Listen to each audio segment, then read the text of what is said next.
Pada tahun 2017, Nivea Indonesia menyampaikan bahwa saat ini brand Indonesia semakin memperhatikan penampilan mereka. Tingkat eksistensi brand body care dan kepedulian pria terhadap kesehatan kulit di Indonesia mengalami peningkatan semenjak terjadinya pandemi COVID-19. Di mana lidah buaya ataupun aloe vera merupakan tanaman yang fungsional, karena semua bagian dari tanaman ini dapat dimanfaatkan baik untuk perawatan tubuh maupun untuk mengobati berbagai penyakit.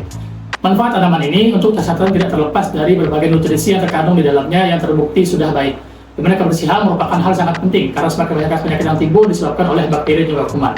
Sabun merupakan salah satu sarana untuk membersihkan diri dari kotoran, kuman, dan juga hal-hal lainnya. Di mana kebiasaan menjaga rambut juga harus dibiasakan sejak dini. Pada anak-anak, dan ini merupakan kebiasaan yang penting untuk dilakukan dikarenakan rambut sangat rentan terkena pensalah rambut yang dapat menimbulkan penyakit kulit. Di mana lidah buaya ini merupakan salah satu tanaman obat yang tumbuh di pekarangan rumah yang dapat dijadikan sebagai salah satu bahan dasar dalam pembuatan produk sampo dan sabun tadi. Dalam penanganan bau badan, produk sintesis seperti deodoran dan antiperspiran sudah umum dipakai oleh masyarakat. Akibat dampak buruk dari hal tersebut yang dapat menyebabkan kanker, diperlukan suatu produk yang aman bagi masyarakat sebagai alternatif untuk mengatasi bau badan tersebut. Nah, penelitian menunjukkan bahwa daun sirih dan juga lidah buaya mengandung senyawa yang dapat dimanfaatkan sebagai antibakteri alami. Yang ada daya penelitian mengenai lidah buaya tadi menunjukkan khasiatnya sebagai antibakteri.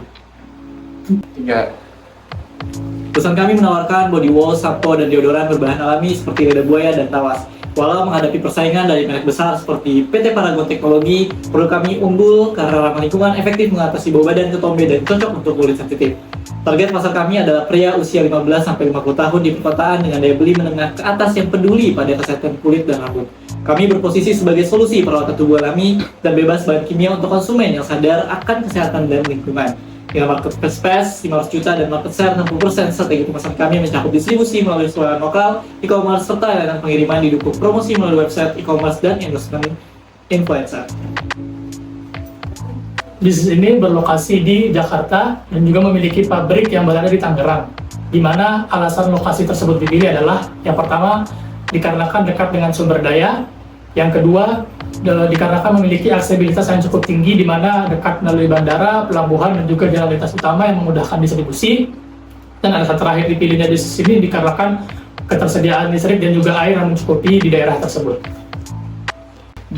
Perseroan terbatas adalah badan hukum yang kita pilih dengan alasan dilindungi oleh beberapa hukum. Salah satunya adalah pasal 1313 pada KUHP dan Undang-Undang Nomor 40 Tahun 2017 tentang perseroan terbatas. Nah, adapun visi kami adalah become a sustainable men's body care company with a product that are environmentally friendly and responsible for society. Nah, adapun misi yang kami punya adalah sustainable product innovation, campaigns for education, highest quality workplace, strategic partnership, global networking, serta social based company.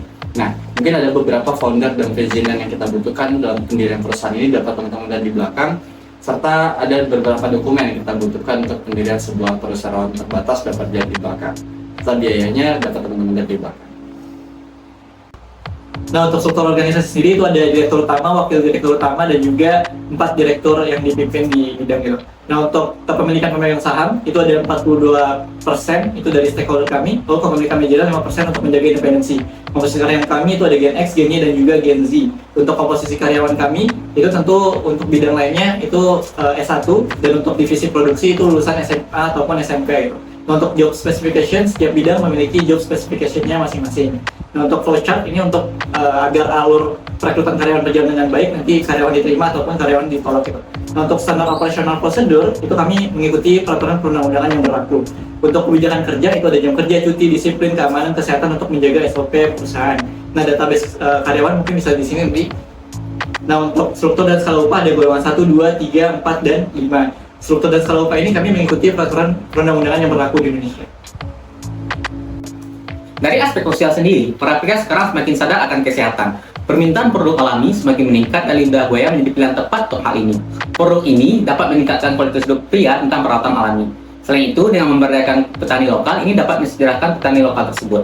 Nah, kalau kita lihat dari aspek ekonomi, kondisi ekonomi yang stabil dapat meningkatkan daya beli produk kesehatan. Namun, dalam inflasi yang tinggi, penjualan dapat menurun secara drastis. Usaha ini berpotensi untuk menciptakan lapangan kerja dan meningkatkan pendapatan petani lokal. Usaha ini juga dapat mengurangi ketergantungan pada produk impor dan menambah pendapatan negara. Kalau kita kaji dalam aspek lingkungannya, produk ini berkelanjutan menjadi faktor penting dalam keputusan pembelian konsumen. Budaya limbah yang mendukung keberlanjutan dan menjaga keseimbangan ekosistem. Limbah produksi dapat didaur ulang menjadi pupuk organik yang dapat mengurangi dampak negatif terhadap lingkungan tersebut. Nah, edukasi konsumen tentang daur ulang sangat penting untuk meningkatkan kesadaran lingkungan. Analisis keuangan bertujuan untuk menilai bagaimana kemampuan dalam peroleh pendapatan dan besarnya biaya yang dikeluarkan, serta untuk menentukan rencana investasi melalui perhitungan biaya dan manfaat yang diharapkan.